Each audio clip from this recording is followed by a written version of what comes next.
This is Daniel, your Game Master and Master of Ceremony. This is Tori, and I play Dooley. This is Sorcerer, and I play Ty. This is Becca, and I play Mirgrat. And this is Odyssey, a Babylon 5 story. Welcome aboard.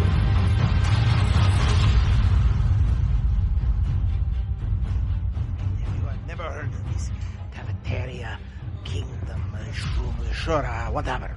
But this emperor, who dares to look upon me and ask questions, keeps throwing out these handfuls of beads or something, and keeps saying, have some candy.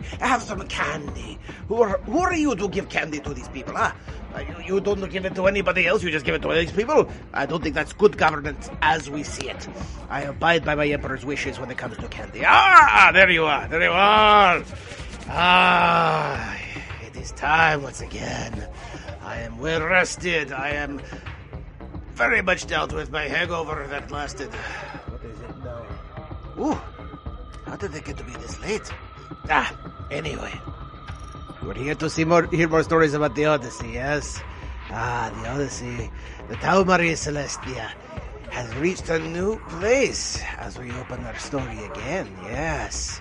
And I mean that it's not just a dynamic or a plot-driven or even a storytelling euphemism. I mean it has reached a new place out amongst the stars.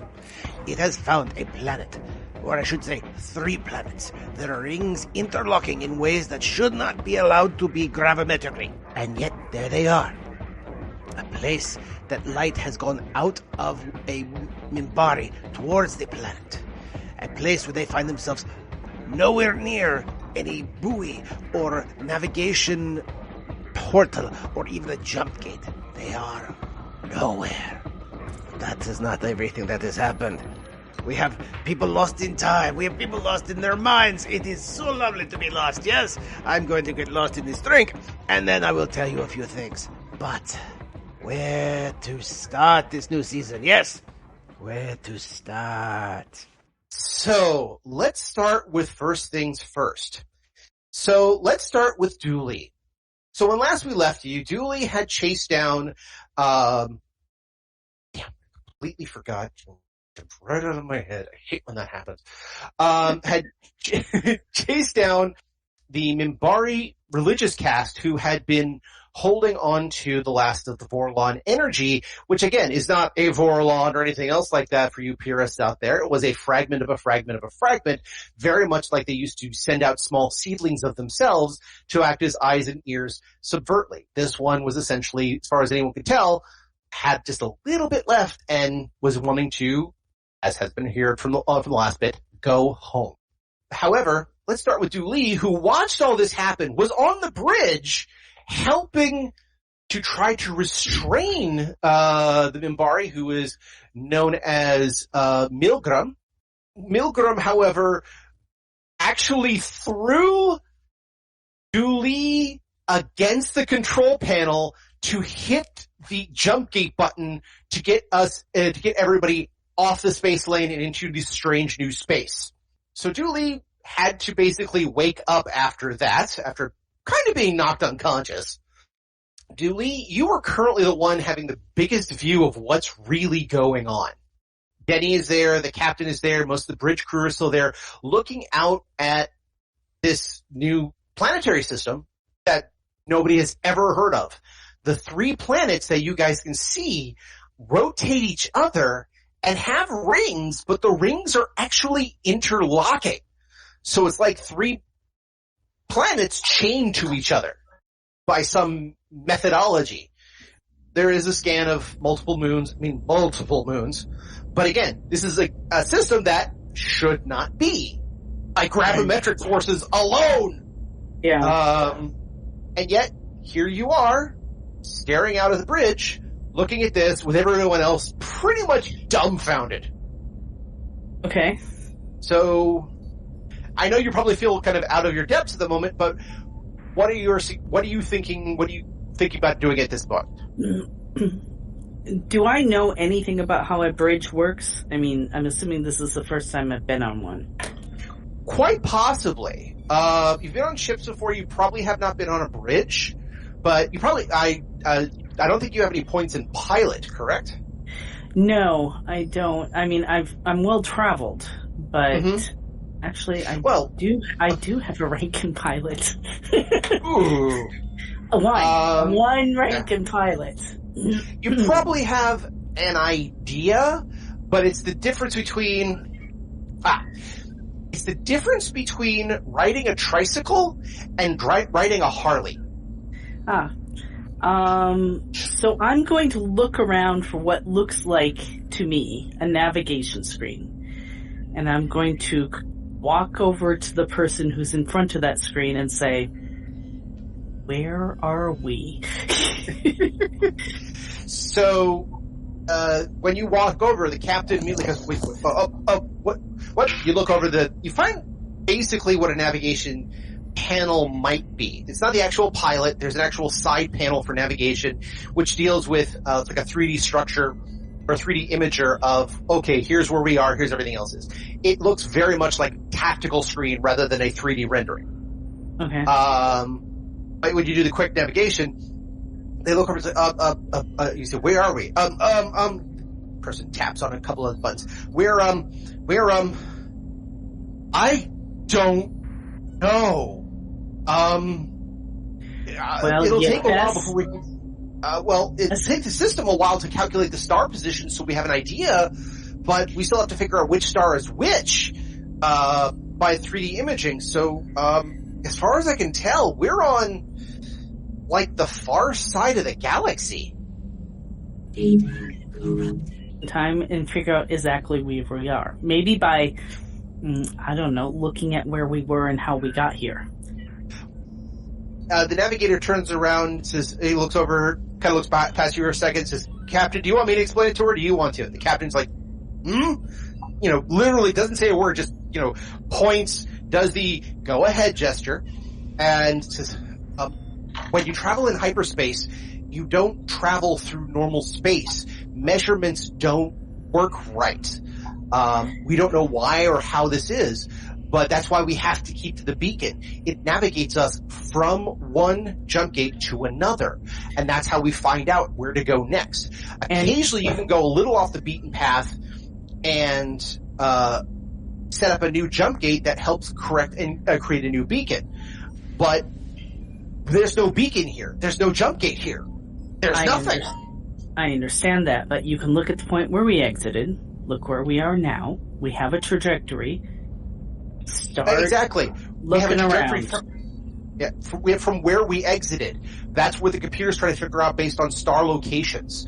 We're trying to get a topography of the stars around us, seeing if we can identify which star is which. So at least by a three-dimensional triangulation, we have an idea of where we are.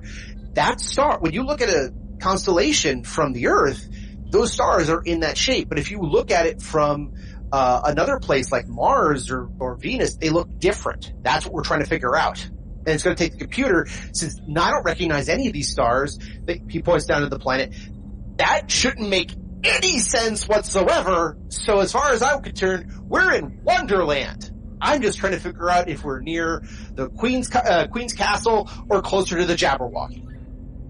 I see. So at this point in time, you can't do your job. You're waiting on the computer. Can you scan any of those planets and tell us if we can get useful things from them? The captain looks over and says, okay. He looks over, scanning, ops, science station. Now, I want all eyes from every direction. I need to know where we are. I need to know radiation levels, survival levels. I need to know everything. They're like, all of a sudden the bridge is a buzz. And then she turns around and says, now get that, pointing at Milgram, out of my bridge. Get this, pointing at you, also out of my bridge. I'm going to have a nice couple of words with you, but first things first. Hallie, the security officer, comes over.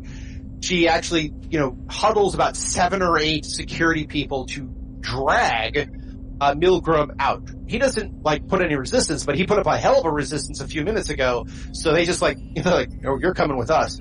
Kali, on the other hand, she comes over and says, please, right this way. Oh, I'm leaving. Yes, not my job.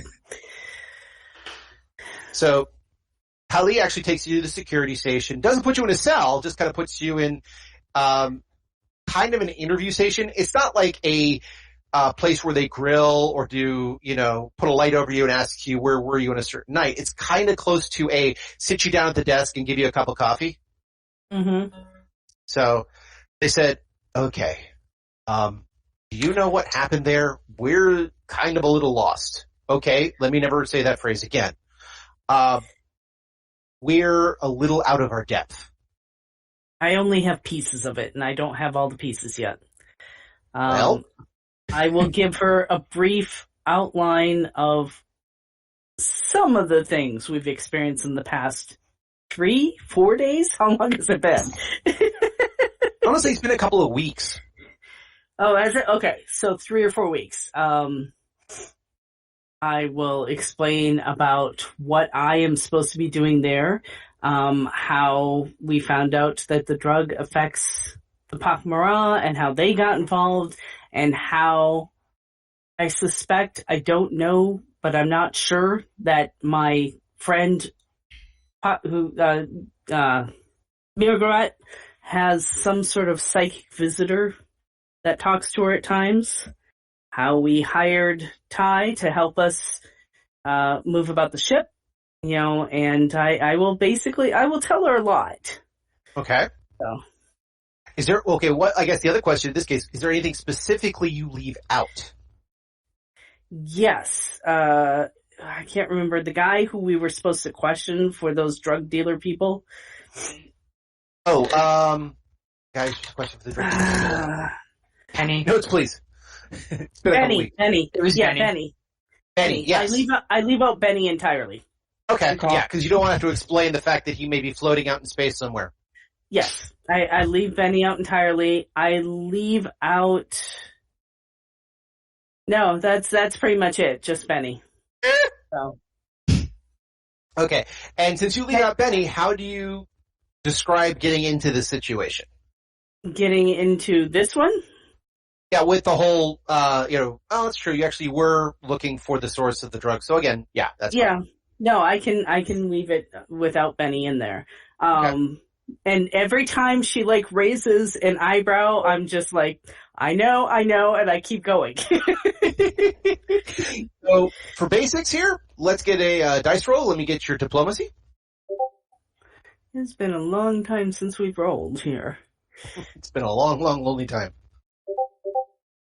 Not so good. 13. Okay.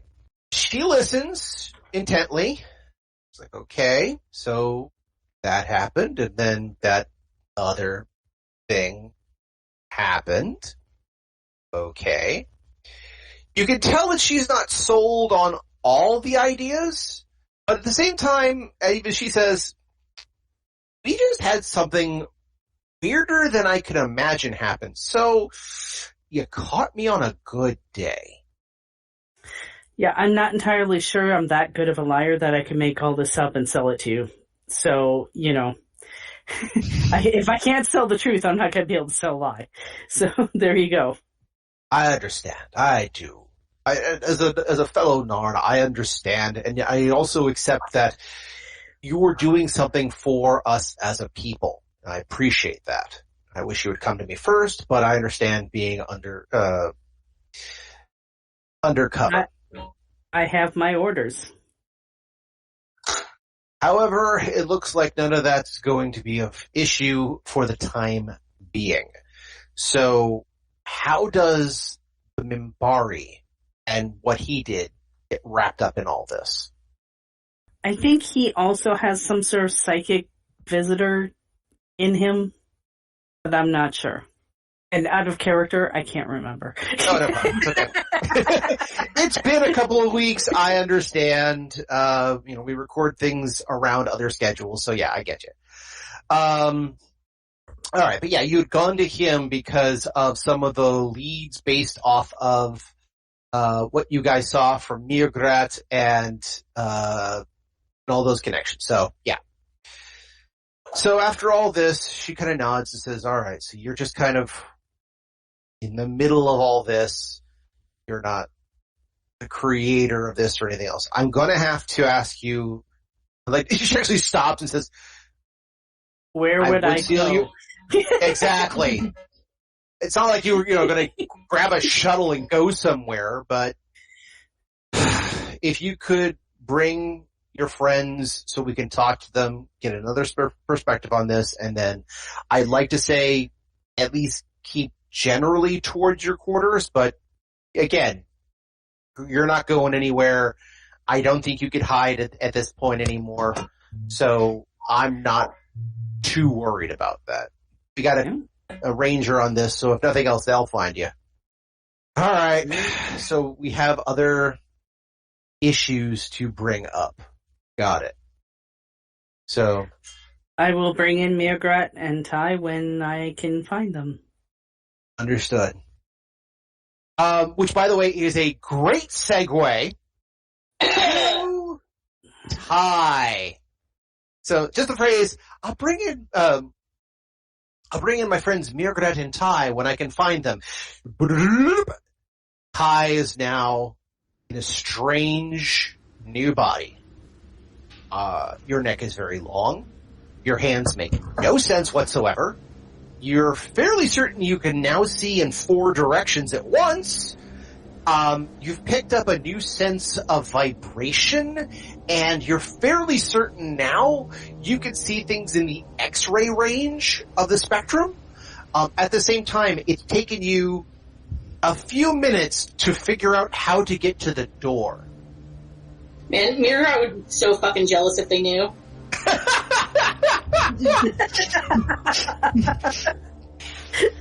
That is true. I didn't think about that, but yeah. So, you can also tell there is a smaller version of what you've become next to you.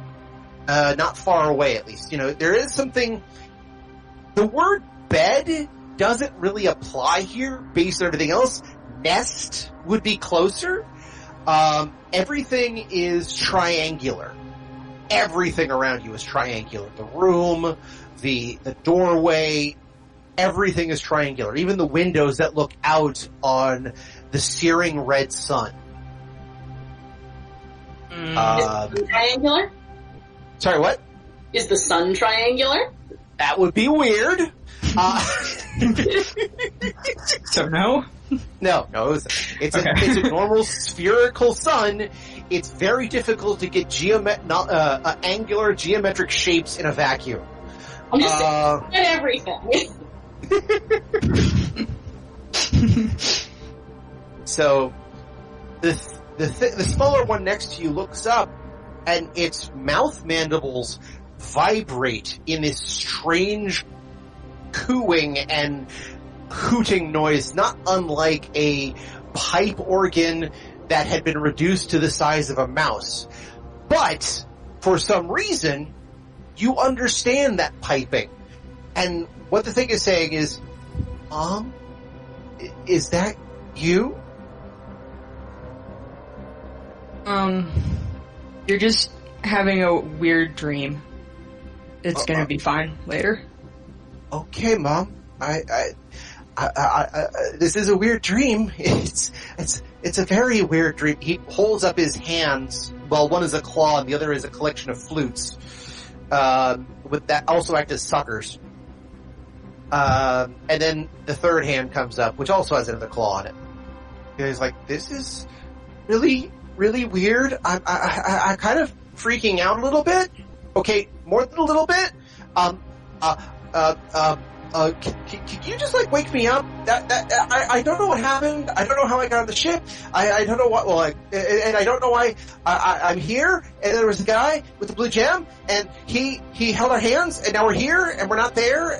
And I kind of have school, I think. And then I got to do things, and he's now starting to ramble and blather. I wave my weird arms around a little bit. Uh-huh. I don't know how good I am at controlling my creepy body yet. it's a little weird, but again, you're getting the hang of it pretty quickly. It's like, again, the way to describe it, it's like if you had your leg broken and you've been sitting on your on a wheelchair for like a couple of months, and then when you got up again, you kind of know what to do, but you're having to you're overcompensating because your leg isn't quite as strong as it once was, but you still kind of know what to do. That's kind of how you're operating. Well, I would attempt to give him a hug using my non-claw arm, because I assume it's sharp. But it's closer to a lobster's, where the interior part of the claw is kind of sharp, but the outside is rounded. So, but otherwise, yeah. Like a talon. Yeah, okay. No, it's good. I'm picturing a lobster claw. I was thinking like a talon. Okay, Fair enough. that makes more sense. Yeah, I'm damaging him. Okay. So it takes a second to just kind of figure out how to wrap your arms around him, but you can. In fact, you can get all three arms around him, and he does the same. His arms don't reach around you as far, but they do reach around you, like, completely, and that's more when you realize that you too are in a triangular shape of, sort of. So it's a little weird, but there you are. And he starts, the word isn't sobbing, it's coming across as sobbing, like he should be, crying his eyes out, but there's no tears, it's not the usual sounds, it just kind of comes out as a, moanful purring. It's coming from the flute arm, isn't it? Partially, but it's also the mouth tendrils that are vibrating at strange frequencies. Eventually, he sobs against you for a little bit. I'm assuming you look around the area, right? I mean, sure, what else am I gonna do? Okay. So it's a very simple room. It's basically stone-ish, closer to adobe in a lot of ways you'd kind of estimate. But there are bookshelves, there are various cables of electricity that kind of weave through the adobe itself. Kind of like a circuit board was printed just like a half-inch underneath the adobe, and so occasionally you see little lines of electricity kind of through the rock face, the same way you would see it through a couple of filters and so forth. And it just sort of like swirls around you a little bit.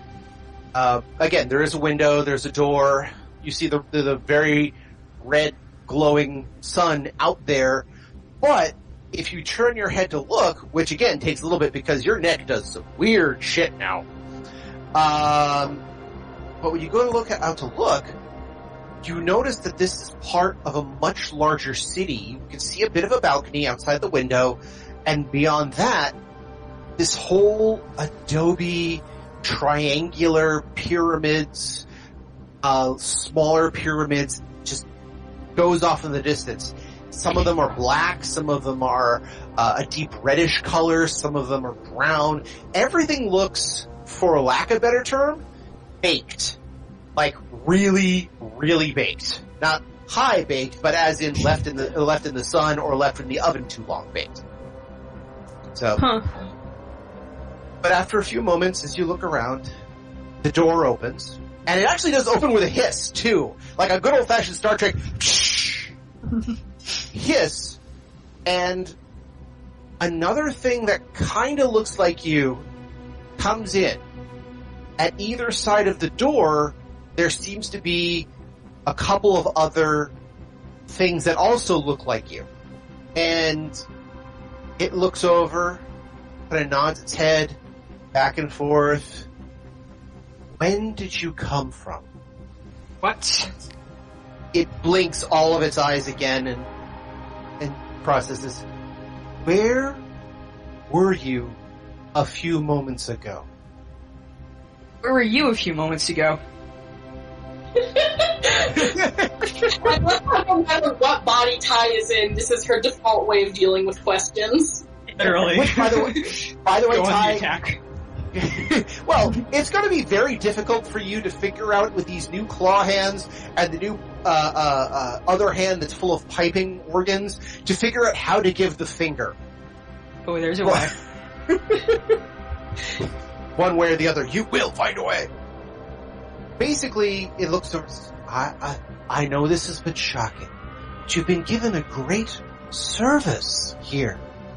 Please, allow us to educate you. Please, come with me. Where are we going? It looks like it's trying to process the word orientation. Like a new job? Like new life in an old life. A very, very old life. I don't really have expressions anymore, I guess, but I feel super dubious about this, but I guess I don't have anywhere else to go, so I pick up my kid and follow along. Okay. So as you exit the door, you do notice that there's a few others holding strange batons. They're not like a standard, like a stick baton. They look almost like mint leaves. But you know that under no circumstances should you be touched by these mint leaves or it's going to hurt. The other one says, I know this is jarring for you. The transition always is. But you are doing a favor and helping a race survive. They take over. My name is Dulan. I was beyond. But I have been here now for some time, and they have asked me to help those in transition, to help them in these times. With what? So, he looks up. He literally points to the giant, and I mean giant red ball in the sky. It's not just oh look, there's the sun. It's more of like, takes up 25% of the sky. It's big. He says, what does that tell you? I don't know. He nods for a second. What were you before you came here? What were you before you came here? I was a human. Oh, that explains it. Came here from 1836 of the human scale, and in such time I have learned astronomy, biology, astrophysics, quantum physics, temporal physics, so much beyond my ken from the time period. And yet, here I am. I was simply, if you can believe it, a book collector in my time. Until I came across a book which showed me a new path. It took me here. Those here have been very kind to me and have helped me in the transition.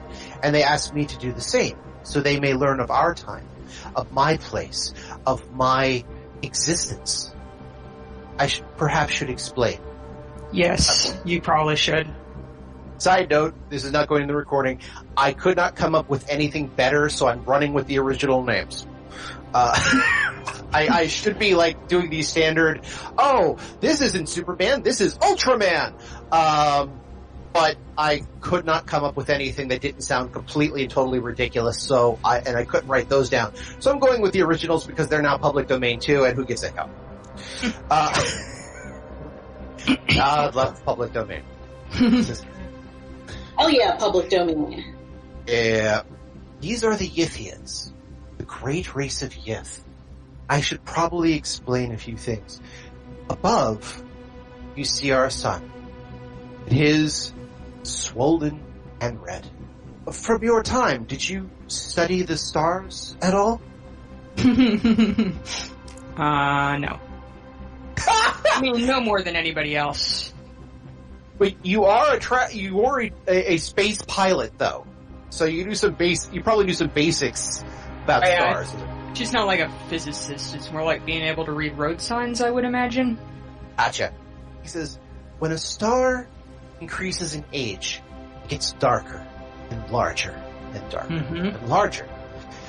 Not long ago, that sun was yellow, small, powerful.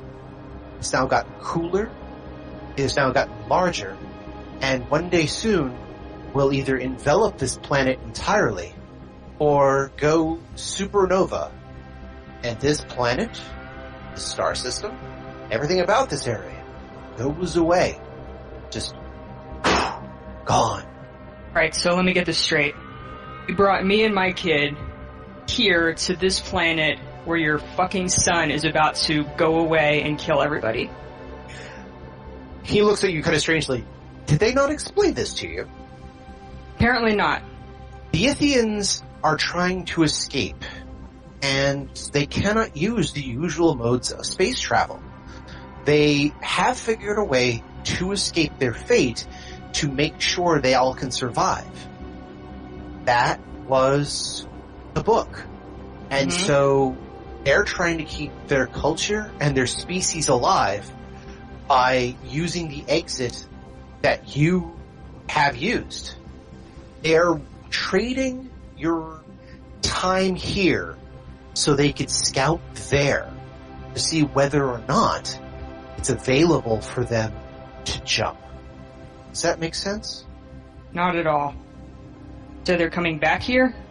Or we're stuck here forever until the sun explodes? I'm stuck here. Or I should say I'm here by choice. I have learned so much. I have learned how to navigate the stars. I have learned what the stars are. I hope one day to utilize the science that they have to, again, push myself forward so that I, too, can return away from this lost time. But so far, my own body has been lost. The Ithian, unfortunately, did something rather foul when it got there, not understanding the situation, and has since, unfortunately, been lost to even all Yithian cultures. So we are here holding ranks until we can get the entire Yithian infrastructure out. Then they will send for us. So they're coming back. We believe, yes. When? That is an interesting question. When did you arrive? I don't know, 20 minutes ago. And before that, what year was it by your calendar? I don't remember what year it is. Oh, FYI, it was 2264. That was by standard Earth calendar. Thank you. I don't remember. So you say that. Anyway, yes. Fascinating. I've been here a year, and I was from 1836. You've been I don't here know if the 20 times are I don't know if the times work like that, but okay. But that's the thing. How do you think you got here? Perhaps I should explain. By the human calendar, it is currently the year... He's doing math in his head. 2238 BCE. This means nothing to me, but I just stare at him. From the human stand, from 2264, it's about 4,000 years in your past? Mm-hmm. Continue. So, as they say, time is all relative. Well, it's not very relative for me, so... Are we talking a couple days here, or how long is this going to take? And he says, please, first things first. Jarring is very difficult, you are drained, and you will need sustenance. Let's get you fed, get you clothed, let's get you feeling better, and then we can discuss matters. No, ignoring the fact that you just suggested I'm naked. And hangry. How long are we talking here? A couple days, a week, a month or two? He looks over and says, when all the transition, we will be done. Transition will happen before the sun expands, as the Yithian culture is gone after that. So they're not coming back anytime soon. He just says, let's get you some food. And starts walking towards what you assume to be food, whatever the hell that is. I sort of follow along for now. Okay. So You're already coming up with a new tie scheme. It's happening. Just so you know. Oh no! Honestly, The details aren't there yet, but it's churning. dun dun dun dun dun dun dun dun. All right. So that's Ty. That's Dooley. And guess who's next? Hey.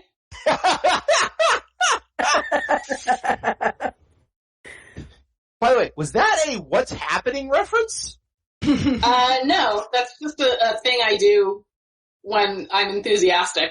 Okay, cool. There's an old joke, I think they did on American Dad years ago, where they saw a show that was called Hey, Hey, Hey, and they said, oh, is it a Fat Albert reference? They said, no, it's Hey, Hey, Hey. That's a What's Happening, an old show from the 70s. 70s, 80s, something like that. Anyway, I'm dating myself really badly. Hey, I mean, who still uses RSS feeds? Okay, that's better than, say, when you remember going on LimeWire or Napster or... I remember going on LimeWire, shut up! Oh my goodness, I remember that. or Kazaa. Oh. No, that was full of bloatware. Do what you want because a pirate is free. You are a pirate. Anyway, that being said, that's all going on the blooper reel. So, Mirgrat, this has been educational, if nothing else. Mistakes were made. Mistakes were made, but here's also one of the reasons why you getting a level in telepath makes perfect sense. You're getting a nice mapping of your own brain because you got no other senses to work with. You can see, you can hear on the outside, you can kind of feel what's going on, but you haven't felt hungry. You haven't felt tired. You haven't felt thirsty. You even haven't felt the urge to sing. You've just been like riding around somebody else's VR set. Man, I haven't felt like this since I was cramming for grad school. In this particular case, the body that you have being possessed by the thing has been at work.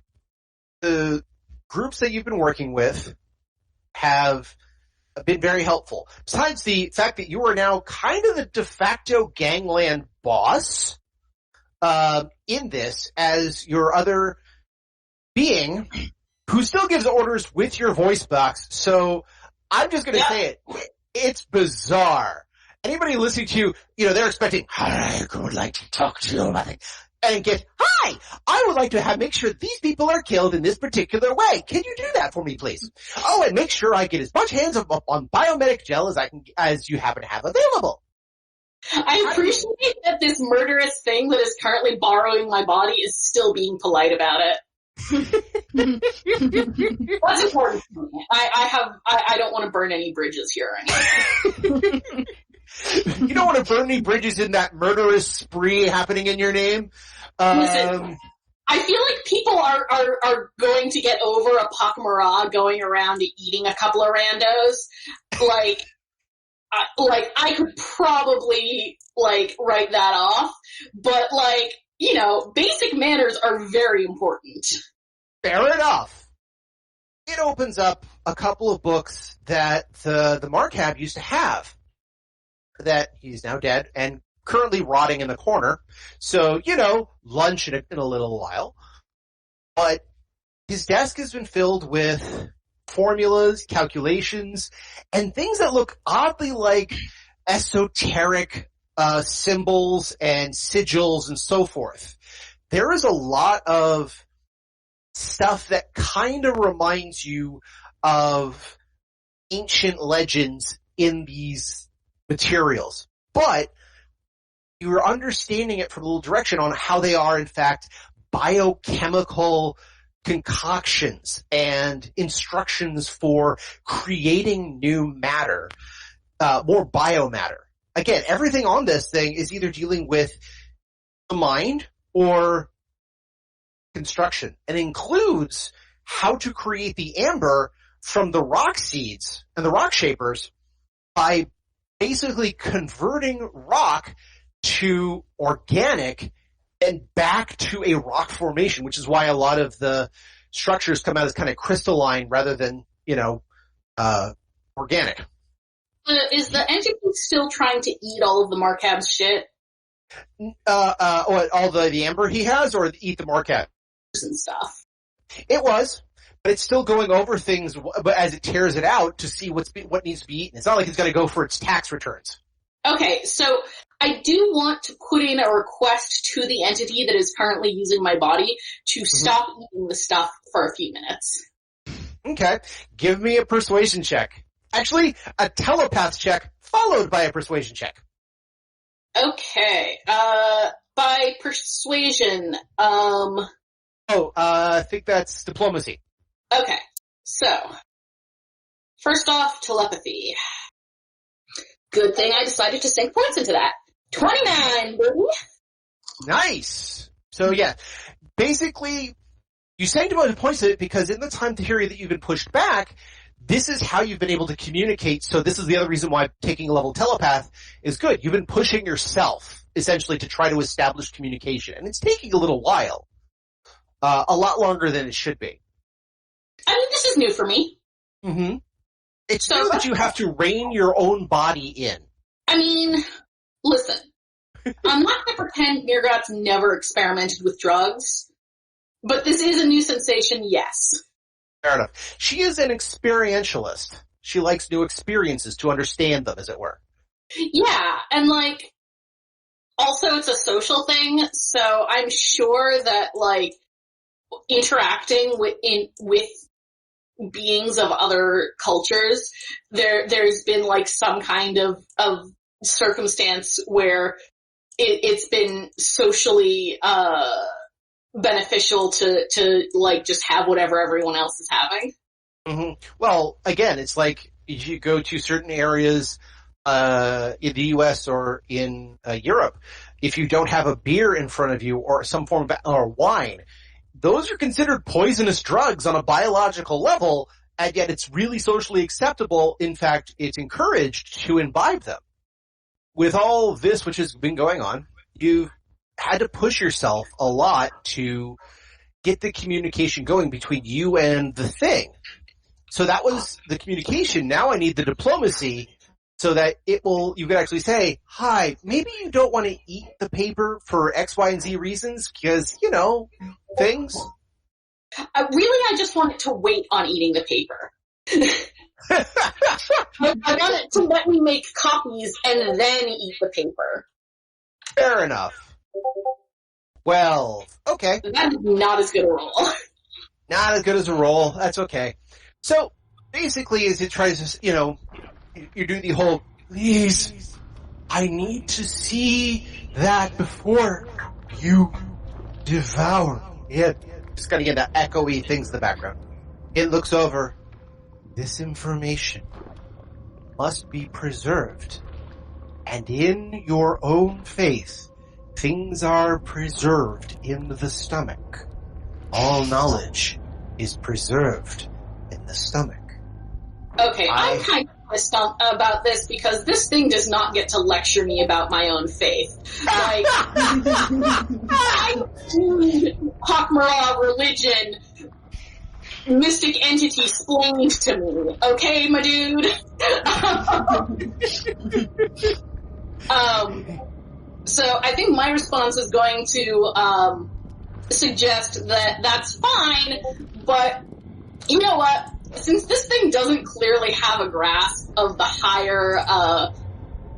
finer points of pak'ma'ra spiritualism, I think my tactic is just going to be to say that also has to be several days dead and decayed. Ah, that's a good argument. It's not waiting the proper amount of time, and that's going to fuck things up. All right, so that is either a diplomacy or a bluff, because I think I'd accept both, because while you are not lying, you are pressing an argument in an interesting way, so you're trying to convince them. Same modifier for both, so let's do this thing. Place your bets! Place your bets! Oh, fuck. Oh! You try to make a good argument, and it just kind of pauses for a moment. It takes the book, it closes the book, and then it does something you've never done before in your life. It takes the whole book down its throat in one go. You know, I think I'm gonna ask for control of my body back. By the way, one of the first thoughts that's going to come through your head is also, how is that going to get out? Oh god. Yeah, like real bad gas. It's only going out the way things normally go out. It's a pause. It's fine. But, like, I thought this was like some kind of all-powerful entity from beyond the stars. Turns out it's actually just a bratty fucking teenager.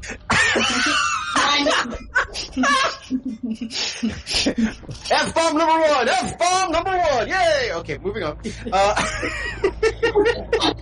I know a 16-year-old having a temper tantrum when I see one. Well, he says, oh, you wish to have control. I understand. I will make a better vessel. It taps on your wrist to a comlink and holds it up to your translator. And it says, Joey, please send in a couple of applicants for me. Yeah, right, absolutely, boss, no problem. And make sure that the ember continues to grow. Keep an eye on crystallization. This is important. They say, oh yeah, no problem, boss. So, after a few moments, door opens, and two lurkers, again, kind of shoddy. One of them is jittery in the hands, the other one's looking around a little bit. So, yes, we're here to apply to get our, to get things we need. So, what are we gonna do? The other one says, I don't know, but, whatever you need us to do, we'll do it. Whatever you need us, we can handle it. We can make sure anything you need, we can do it. Do you need somebody hit? Do you need us to do things to you? Do you need us to do things to other people? I mean, we've seen the range. We can do whatever. It's a couple of humans. He looks over and says, just a moment. And then he picks up the comlink. Joey, did the new sample come through? It's just finishing now, boss. Bring in two of the new. He looks over at excuse me. Bring in two of the new. Applicants, we have, excuse me, I forgot, as a GM, forgot to change my voice. I'm doing it now. Applicants, we have some new testing that we want you to do. So, if you'd be so kind as to make sure that this stuff is working fine, we can get it distributed to the area, and you'll find it most enjoyable. Sure, we can test things. Yeah, cool. The other one is scratching at scratching himself. Yeah, sure, we could do whatever. Just, how can we help? Joey comes in with a tray, and there are two purple cubes on it. And he says, one for you, and one for you.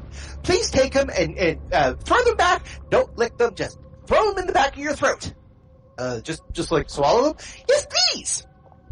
Oh, sure. They each one grab it. You could tell they almost have that feel of they want to grab the other person's too, but they're another too fast. They just grab it and they throw it in the back. They say, okay, cool. So, how long does this take to engage? It says, just a moment. I have to make sure that things are set and ready as they are. Have they been swallowed? And Joey goes, yeah, I think they've been swallowed. Oh, good. And then this choir noise comes out of you. This deep, bellowing resonance that is just almost feels like it could shake the room, bellows out of you. And suddenly, the two people who take it, their eyes roll in the back of their heads. And one of their arms falls off. The other one loses a leg. Just literally just kind of sloughs off like it's a lizard letting go of a tail. Okay, that's And it's like, whoa, what's the head just pops off. I was, oh man, what is, and the chest crumbles. Just like literally just kind of dissembles itself into various organs and bone structures. Just dissembles down. Okay, Joey, please take these applicants and make sure their flesh has been put into the synthesizer so we can adjust this correctly and start forming exactly what we need. Yeah, boss. Sure. Thank you. This will be most helpful. Oh, and make sure that you bring the Marcab who has swallowed to the Emperor already. We think that his body will be perfect for what we need to do. Sure, boss. Absolutely. And they just drag things out, all the body parts out, and you can still see one of the heads as they just kind of like chuck it onto a gurney and then just drag it out of the office. It then sits down and says, we will be able to make it an habitable body very, very soon, and you can return to your own humdrum life. Or, if you wish, I could tell you a story. I could tell you stories about flesh crafting. I could tell you about ancient times. I offer you this for your patience in this time. What can I offer you? Okay, I think I was going to ask it to to put me back in the driver's seat, or at least share. I want to get a bicycle built for two situation going. So that actually, you know what I want?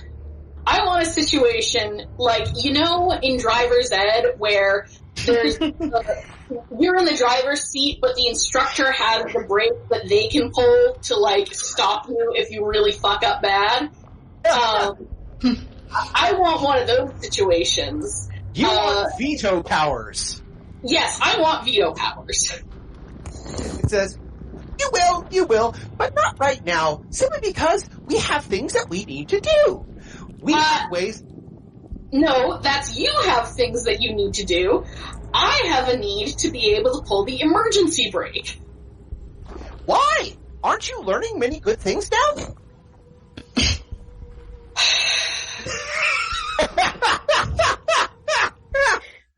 Can I just say that if we have time, you two should take it offline and reproduce this with both voices. Because that would be hysterical. I mean, in my head, I wouldn't have the translator voice because I don't have it when I speak in pak'ma'ra, because it's an artifact of technology. Right, but the voice when she's talking to the other people, or they are talking to the other people. When the aliens, you should redo it in your Mirgrat voice with the translator, and also play yourself as Mirgrat. Yeah, and then regular voice. And then when you're talking to yourself in your head, then just redo the voice in both of your voices. Yeah. So, I mean, I'm willing to do that. I have time. Hilarious. It would be hysterical. Hilarious. Yeah, go back and listen and write up the script as to what you said, and then redo it. It's so funny. Sorry, I had to say that. Okay. Honestly, that with the right music and just release it as a special bonus.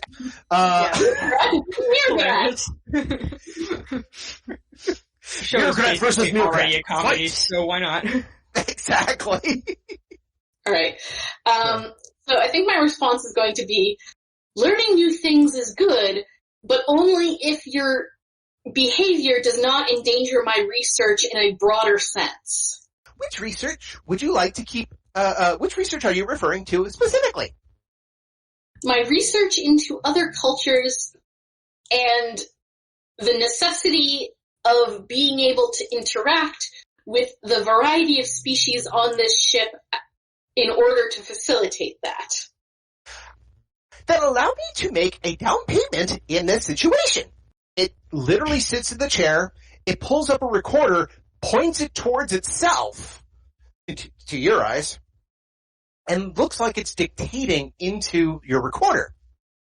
This is a message of what happened to my culture before I took over this body. Please do not understand that this is a pak'ma'ra speaking, but in fact, a thing from beyond the stars.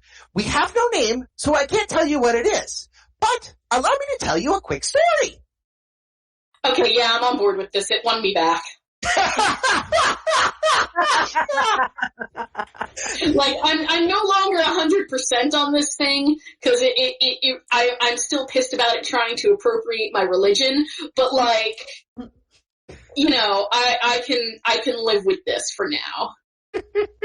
It's like when the little kid is throwing a temper tantrum, when you're getting into the car, and then the mom says, "I've got your favorite cassette tape of your favorite songs." Kid's like angrily, "Play Wheels on the Bus and sit the hell down." But so basically, the story, since I won't do the voice because I'll lose my voice completely. Well, welcome to my world, bro. Sorry, what? Yeah, welcome to my world. Some nice cold rooibos tea. Let's hope that helps.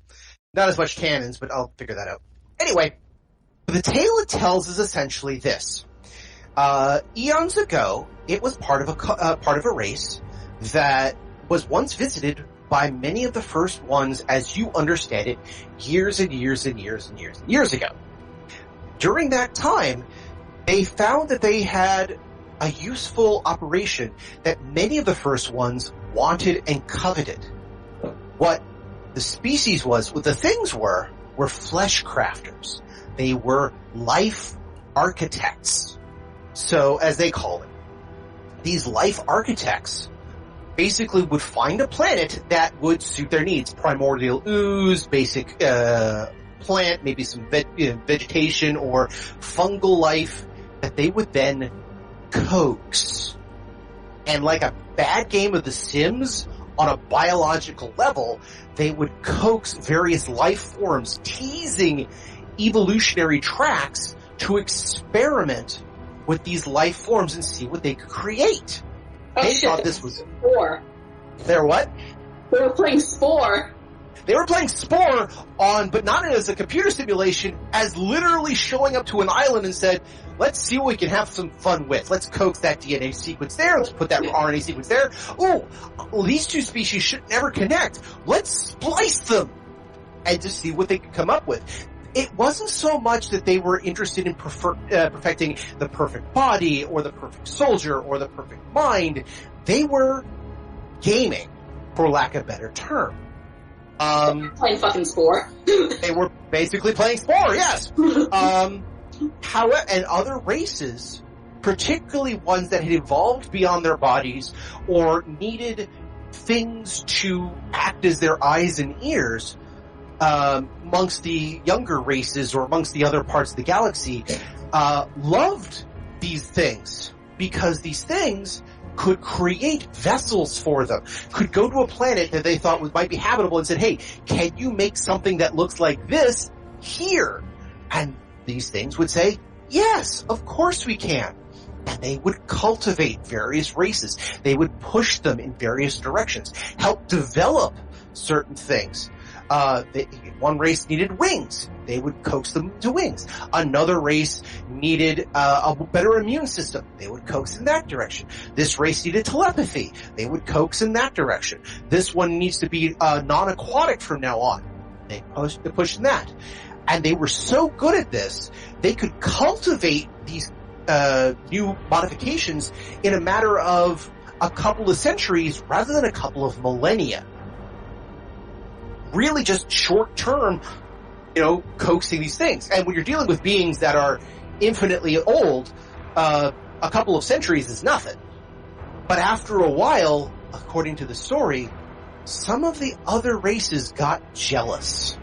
They loved the toys so much that they decided that the things needed to be stopped. One of the races came to the planet from which the things called home and coaxed their own toys against them. And eventually, almost all of the things were destroyed by their own creations. Several of them left. They literally spread their wings and flew off into the galaxy before their planet was sealed.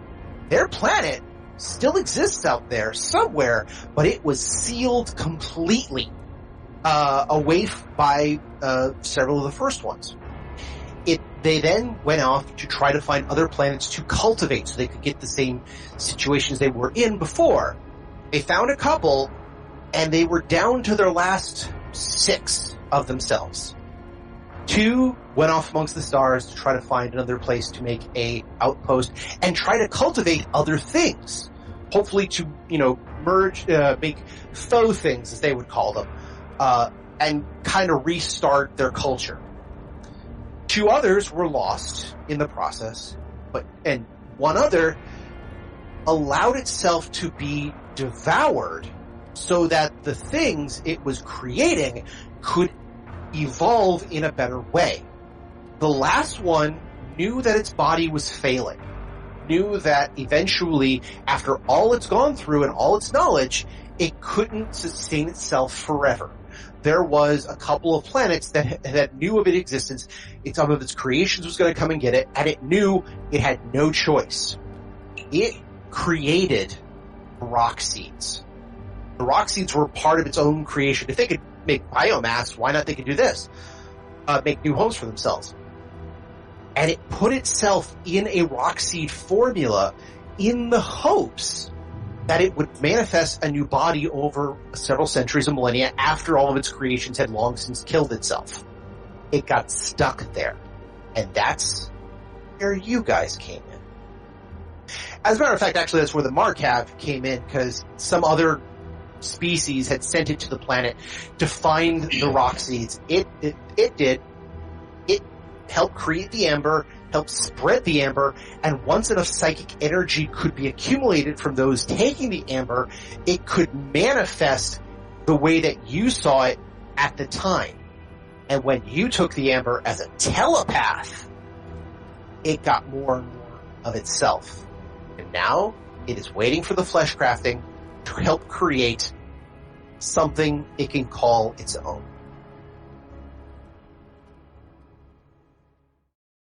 Did I lose everybody, or is this just shock and awe? No, I think this thing needs a lesson on informed consent. To which, by the way, it'll ask, why? What's that? Yeah, I should not have let this thing in the driver's seat so soon. Like, I was fairly certain that, like, since I was running a bunch of, like, explanations and, like, giving context and whatever, we weren't going to have, like, a full-on Lilu and Fifth Element sees war for the first time moment.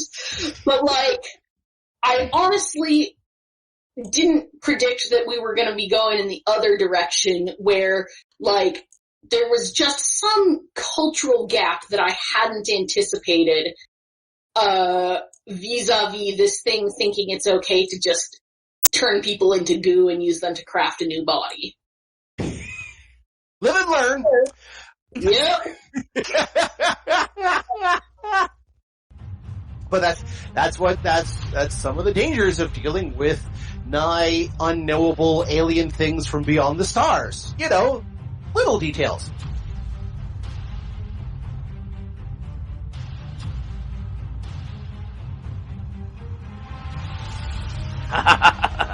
The little details indeed look at you every time. Like, this is not candy, this is in fact a marshmallow. Different thing entirely. So join us next time as we continue the voyage beyond the stars with strange things in strange minds in strange bodies, like this strange body there. Well, until next time, come back and join us as another adventure of the TauMarie Celestia on the Odyssey. And I got to look at that strange body right now. And that's where we're in for this week. I want to thank everyone for joining us and hope that you continue to join us every 2 weeks for another episode of Odyssey. If you have any questions, comments, constructive criticisms, or just want to say hi, then you can find us at temporalplaygrounds.com/Odyssey or email us at temporalplaygrounds@gmail.com. Or now you can follow us on Twitter at OdysseyB5DM. Babylon 5 was created by J. Michael Straczynski and is owned by Warner Brothers Domestic Media. The Babylon 5 role-playing game was produced by Mongoose Publishing utilizing the OGL gaming license for D20. Our theme music was composed by Evan King. The song Titan Striker is available on YouTube and at evankingmusic.com. Incidental music provided by Tabletop Audio at tabletopaudio.com. Please see websites for more information. Once again, I am Daniel, and I thank you for joining us on this grand adventure. Good night, and keep dreaming.